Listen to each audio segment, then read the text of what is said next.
Hello my dear students, कैसे हैं आप सभी। उम्मीद है काफ़ी अच्छे होंगे। तो आज हम जो आपका क्लास 12th है उसके जो इंग्लिश का सैम्पल पेपर आपका रिलीज कर चुकी है सीबीएसई। अगर आपने उसे डाउनलोड नहीं किया है तो आप उसे जाके कर सकते हैं। मैंने आपको सिखा रखा है कि कैसे डाउनलोड करना है और आई थिंक अभी तक तो सभी बच्चों ने कर लिया होगा ऑलमोस्ट। तो हमने पार्ट 1 जो है उसमें अपने लिटरेचर के क्वेश्चंस जो है वो करे थे। तो उसमें हमने 10 क्वेश्चंस करे थे 30 to 40 तक। आज हम इसके आगे के जो लिटरेचर वाला आपका सेक्शन है उसके क्वेश्चंस कर लेते हैं इस पार्ट में। तो ये आपका पार्ट नंबर कौन सा है, 2 है। ठीक है, तो देखिए सबसे पहला है हमारे पास read the given extract to attempt questions that follow.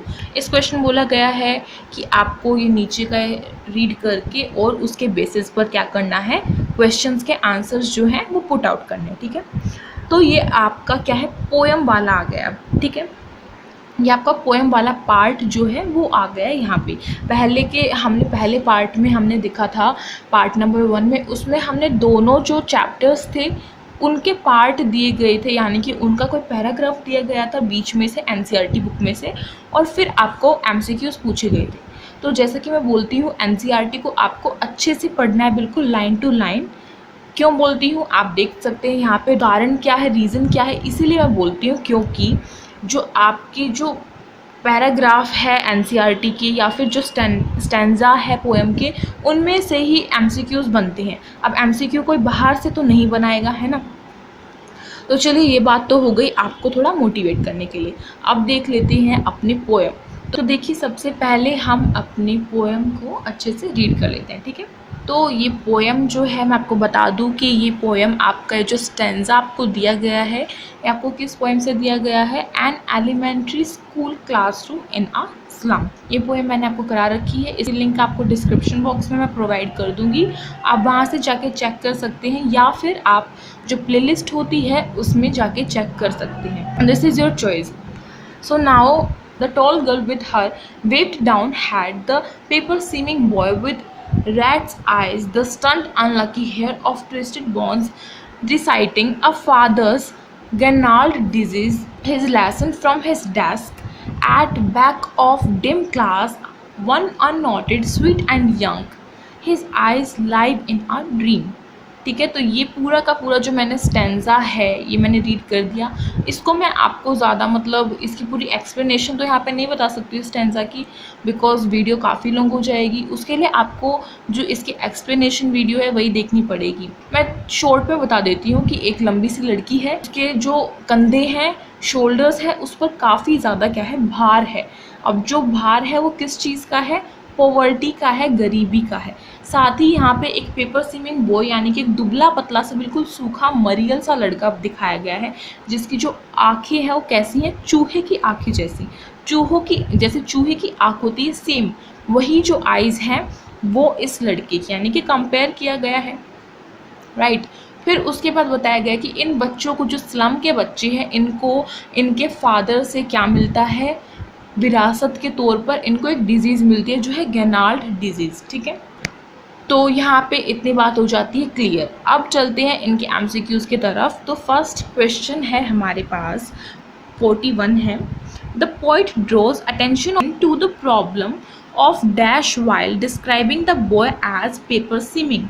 अब इस क्वेश्चन में बोला गया है कि जो पोइट है वो एक ऐसा हमारे सामने एक इमेज को, एक प्रॉब्लम को ऐसा ड्रॉ करता है जब हम इस बुक को पढ़ते हैं, तो dash while describing the boy as paper seeming, यानी कि वो क्या चीज़ है जो डिस्क्राइब करती है कि जो बच्चा है वो कैसा दुबला पतला सा है बिल्कुल।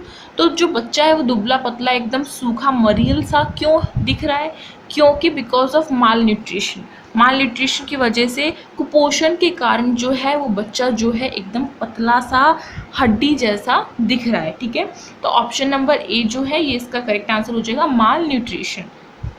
सो देखिए हमारा नेक्स्ट क्वेश्चन है 42, which option has the underlined phrase that applies the poetic device used for rats eyes. इस क्वेश्चन में बोला गया है कि नीचे जो अंडरलाइन किया गया है इनमें से आपको कोई एक करेक्ट ऑप्शन जो है वो देखना है, जो कि किसके लिए एक पोएटिक डिवाइस जो है वो किसके लिए यूज्ड किया गया है, रैट्स आइज के लिए। तो मैं आपको बताती हूँ इसका करेक्ट आंसर। इसका करेक्ट आंसर क्या होगा, option number C. He is ये सी होगा, डी पे लगे गलती से tick. He is considered the black sheep of the family.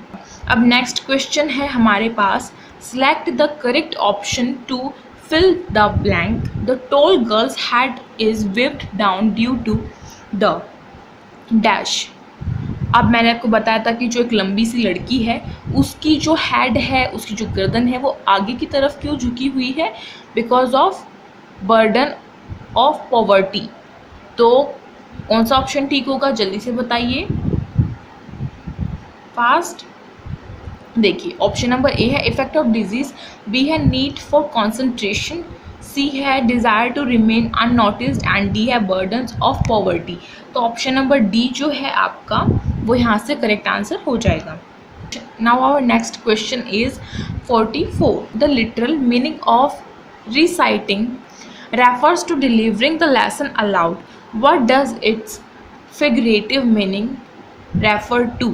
इस क्वेश्चन बोला गया है कि जो रिसाइटिंग है उसका मीनिंग क्या होता है, पाठ करना, लेकिन उसका जो शाब्दिक अर्थ है, उसका जो लिटरल मीनिंग है वो क्या बता रहा है, पाठ को ज़ोर से देखना। लेकिन अब हमें इसमें पूछा गया है कि इसका फिगरेटिव मीनिंग बताओ। तो जो रिसाइटिंग है आपके स्टैंजा में, जिस स्टैंजा में है उस पूरे स्टैंजा में ये बात बताई गई है कि बच्चों को उनके फादर से क्या चीज़ मिली है विरासत में, डिजीज़, एक गैनाल्ड डिजीज़ के बारे में बताया गया है। तो यहाँ पे घुमा फिरा के आपको क्वेश्चन दे देंगे, आंसर आपके क्वेश्चन में छिपा हुआ होता है, ढूंढना बस आपका काम होता है। तो जिसने अच्छे से पोएम को पढ़ा होगा वो फटाफट से आंसर दे देगा, और जिसने नहीं पढ़ रखा उसे तो फिर आ ही नहीं सकता। तो इसका करेक्ट आंसर क्या हो जाएगा यहाँ से, कैरिंग हिज फादर्स डिजीज़। तो ऑप्शन नंबर जो बी है, कैरिंग हिज फादर्स डिजीज़, ये बिल्कुल करेक्ट आंसर है।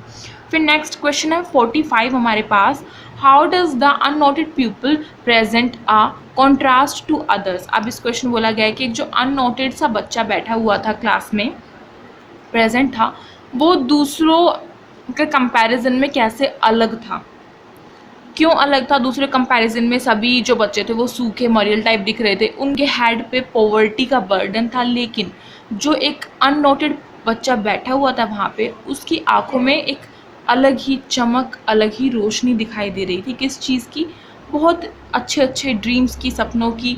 जैसे कि हम बैठ के अपने फ्यूचर के बारे में सोचते हैं कि हम फ्यूचर में टीचर बनेंगे, डॉक्टर बनेंगे, कोई पुलिस बनेगा, एक्सेट्रा। तो ऐसे उस बच्चे के आंखों में वे ड्रीम्स थे, उस दुनिया को देखने के, उस स्लम से बाहर निकलने के।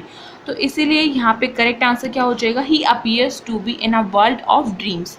क्योंकि जो वो बच्चा था वो दूसरों से अलग क्यों था, क्योंकि वो वर्ल्ड्स ऑफ ड्रीम यानी कि वो सपनों की दुनिया में था, सपनों की दुनिया में खोया हुआ था। इसलिए ऑप्शन नंबर जो ए है वो यहाँ से आपका करेक्ट आंसर हो जाएगा। सो फिर यहाँ पे हमारा अगला क्वेश्चन हमारे सामने आ जाता है, read the given extract to attempt questions that follow. यहाँ पे हमें पैराग्राफ दिया हुआ है छोटा सा, इसे हमें रीड करना है और इसके बेसिस पर हमें इन क्वेश्चंस के आंसर पुट आउट करने हैं।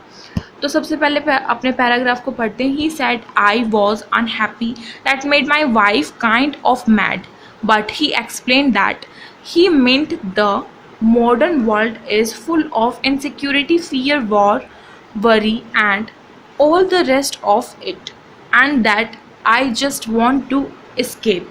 Well, who does not? Everybody I know wants to escape, but they do not wander down into any third level at Grand Central Station. But that's the reason, he said, and my friends all agreed. Everything points to it. They claimed my stamp collecting, for example, that's a temporary refuge from reality. Well, maybe, but my grandfather did not need any refuge from reality. अब ये पूरा का पूरा हमें paragraph हमने read कर लिया। तो इसे रीड करने के बाद हमें क्या पता चलता है कि किस चैप्टर से है, और आपको बताना है कमेंट में किस चैप्टर का है ये पैराग्राफ हमें दिया गया है, और साथ ही साथ कौन सी बुक से उठाया गया है। दो बुक लगी हुई है आपकी, एक तो फ्लैमिंगो और एक विस्टास। तो विस्टास का है या फ्लैमिंगो का है, जल्दी से बताइए।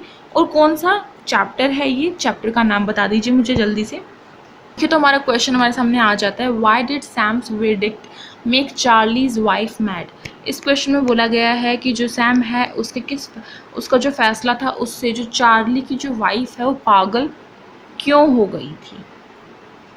मतलब कि जो सैम है उसके फैसले ने चार्ली की वाइफ को पागल क्यों बना दिया था। तो जैसा कि आपकी आंसर की जो सीबीएसई ने रिलीज की थी सैम्पल पेपर के साथ, उसके अकॉर्डिंगली इसका आंसर ऑप्शन नंबर बी कर रहे हैं। ठीक है, कि जो इसमें बताया है कि ऐसा लगता है कि जो चार्ली है वो दुखी हो गया है और ये उसका कारण था।